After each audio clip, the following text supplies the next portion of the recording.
Barnes People Original TheatreOnline.com verdict, Power to the People rating.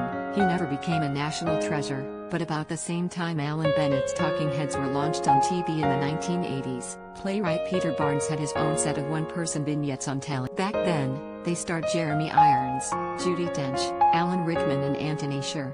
Now they have been brilliantly revived with Matthew Kelly, Gemma Redgrave, John Colja, and Adrian Scarborough. I hesitate to call them monologues because that has become a youth. When handled well, however, they can be a heady cocktail of intimacy, empathy and at any rate, Barnes had a cheeky turn of phrase and a gift for characterization that makes them a joy to revisit, not least thanks to Philip Frank's videos, shot at Windsor's Theatre Royal for the unflaggingly resourceful Original Theatre Company. In Losing Myself, Kelly plays a rueful old man chatting to a friend who lies buried in a cemetery marked for reading. He laments a life during which he has lost a wife, a medical career, hope, heart and a but if that sounds like a bleak tale, it's not, lifted as it is by Kelly's gentle, Redgrave, meanwhile, plays an exhausted care homeowner who feels swamped by the tide of old folks abandoned at her end-of-life institutions, and depressed by the fact that most appear to think they don't deserve any. Yet this, too, is a touching tale of a longing for love and respect. His puppet dummies, including a barking major,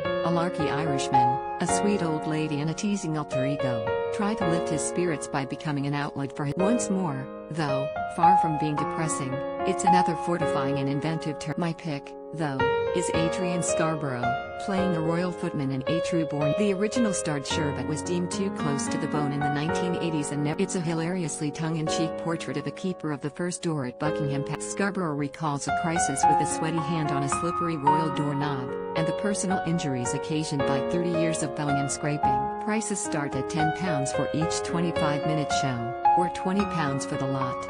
Not cheap, but worth it. The Year of Magical Thinking Audible.co.uk verdict, Let Your Eyes Rest in Peace rating. Should your eyes, like mine, ache to be set free from the jailhouse of your screens, it's worth having a rummage among the audio plays on the Amazon app Audible. Try a 30-day. I was glad this week to close my lids and listen to Vanessa Redgrave perform the adaptation of Joan Didion's autobiography, The Year of Magical Thinking. Although it's ostensibly about grieving for her husband, John Gregory Dunn, who wrote the screenplay for A Star is Born, the story's magic lies in dodging the reality of her loss by weaving a tapestry of memory that serves to disguise her pain. Redgrave's quivering voice makes the tale a balm for the ears as much as the peepers. All on her own stream.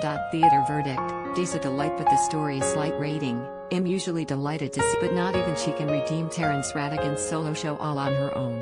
It's a story about a widow, in 1960s Hampstead, who fears her husband has killed himself on account of her social ambition. Dee brings her husband's voice to life convincingly, if not their relationship, but the story kindles little sympathy. Strictly one for the archives.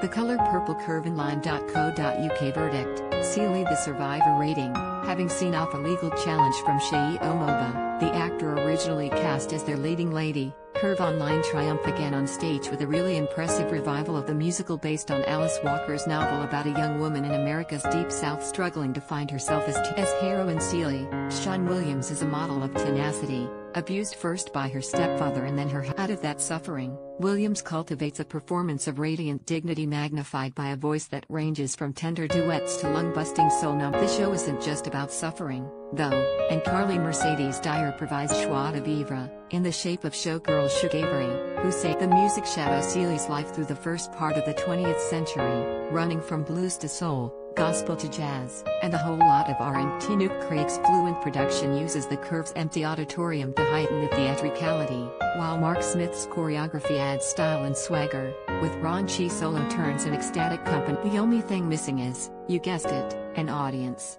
PM.